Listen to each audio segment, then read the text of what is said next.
Hi, and welcome back to engineering. Today we're going to talk a little bit about using the FlashPrint utility to slice a model for our printers. We have two different types of printers in the lab.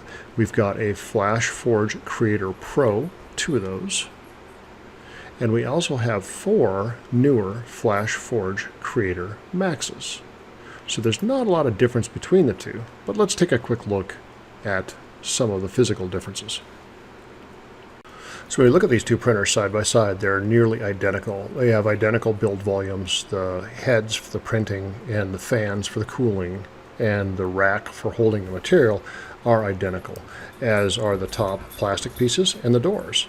The differences really come in how they transfer files, how the menus operate on the machines, and then where the SD card is. So let's first look at the Creator Max. Creator Max is the newer of the two, and you'll see that it has a touchscreen.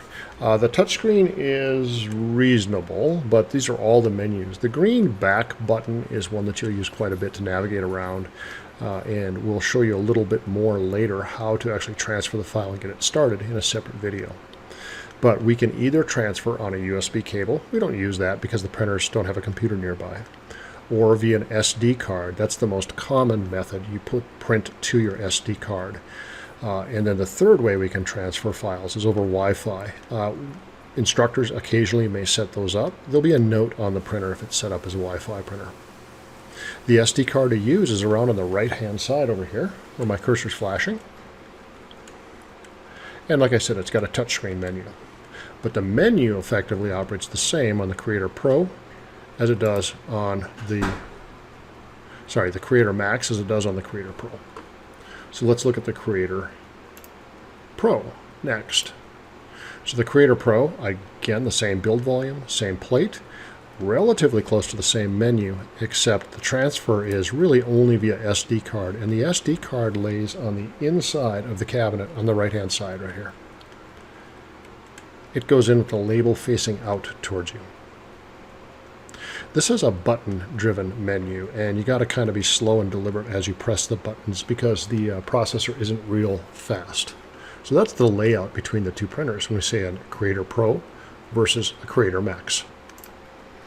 So the two different printers is kind of a segue into what we're going to talk about when we use FlashPrint. So the first thing is when you walk up to the computers, you'll see the FlashPrint icon on the desktop right here.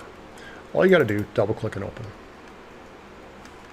That will open this window, and the very first thing you should do is determine which printer you're going to print on, because they produce files differently and they take files differently as well.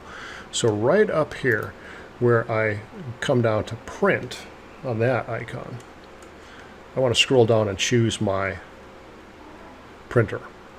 So I've got the FlashForge Creator Pro, and then I've also got my FlashForge Creator Max. And you'll see you can't tell the difference between these two.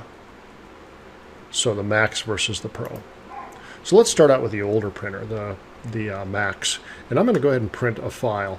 So the way that we do that is we click on this load icon right here.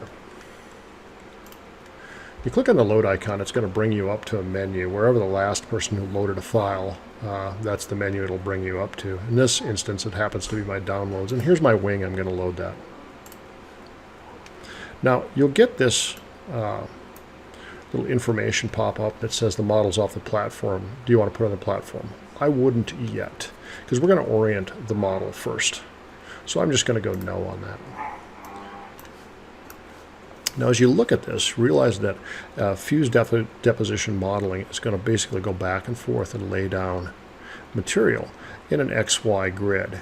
And then it will step up in Z to do the next layer. So this would be a really poor choice for the way to make this component, because you'll see that the bottom of it here is not at all flat. So I'd have to have support material all underneath here. So what I'm going to do is I want to roll this to its side. So the way you can do it is you can click on the part itself, and then I can come over here and I can click on rotate. So if I click on rotate, you'll see that I get these axes that I can highlight and roll. Now I prefer to just click the little tab arrow that pops out, and then as I click I can rotate and flip around in case you don't remember what X, Y, and Z is. Now the code for X, Y, and Z is down here in the corner. So let me move that over here a little bit. So now you can clearly see that you've got X. That was X, Y, and Z. And the same color code applies up here. So X is the red one.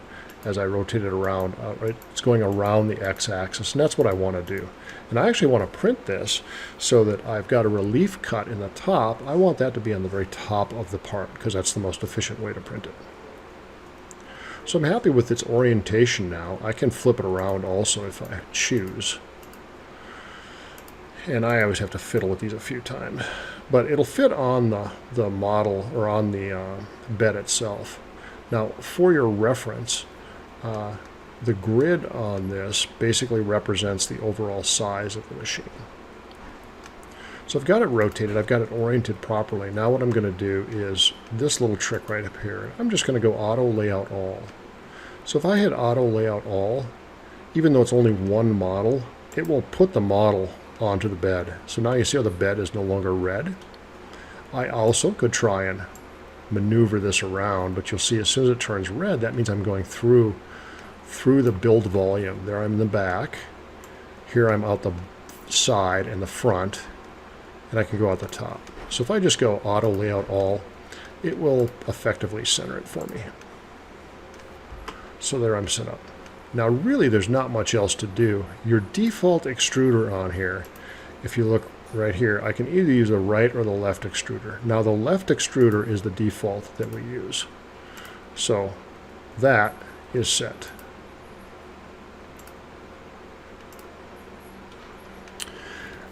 There are no supports required for this.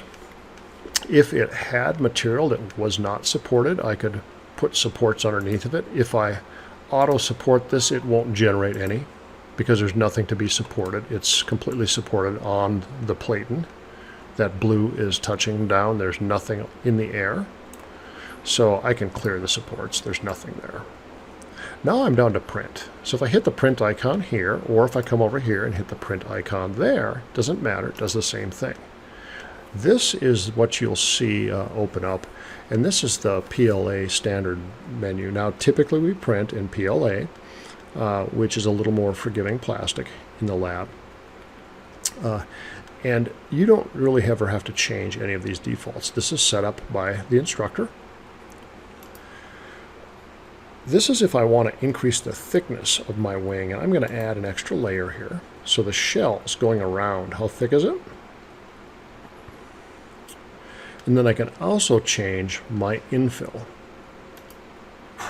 So I can go top and bottom layers. There's really no load on this in the top and bottom, and 3 is normal. And then the fill density. Now surprisingly, you'll get significantly more strength out of your model and more dimensional stability by not maximizing fill density, but instead making thicker top and bottom layers and thicker shells. That significantly adds to the strength without adding the weight. You can increase the fill density. Just leave the default of the hexagon. I find that works really well overall. And all of these defaults you shouldn't really have to mess with at all. Now, if we had supports, this would tell us which extruder to put out the support material. Now, auto match means that the supports are the same material as what it's printed with. We don't have any supports. The default is yes. I'm just going to tear it off. And a raft would be a set of material that lays underneath to stabilize the model. This one will print fine. If you had a really fine contact surface with the platen, you'd want to put a raft underneath of it to make it a little more stable. Or if you had supports coming off the plate, you'd want to put a raft underneath. Neither one of those occur today. You shouldn't have to mess around here. We always do pre-extrude a little bit, and that just cleans out the nozzle. And the cooling, just leave this on the default. Advanced you shouldn't mess with, and others you shouldn't mess with. Now go OK. It's going to ask you where to save it. Go ahead and save this. This saves as an X3G file. And that's for the Creator Pro. And I'm just going to save this in the same place I put it for the downloads. You would save that to your USB file. I'm sorry, to your SD card. And there's my printed part. It tells me how long it'll take, 3 hours, and take about 16 meters of material. You'll go over to the printer, separate video, load it up, and print it. Now I'm going to print this, except this time I'm going to use a different printer. So now I'm going to use a Creator Max, and you're going to see absolutely nothing changes. I didn't move it. I didn't rotate it. I hit the same printer icon. All of these are the same defaults. I can change that to 3 again. Infill is still 15%. No supports. Raft, all of that is the same. When I go print on this, I get a .gx file. So they use 2 different file types. So if you print it for the Creator Pro, you cannot use that file in the Creator Max, and vice versa. So I'll save that file. You'll notice that it's about the same time to print, 3 hours and 25 minutes, 16.44 meters. That's all there is to getting a file out of FlashForge FlashPrint. Thanks for watching, and happy printing.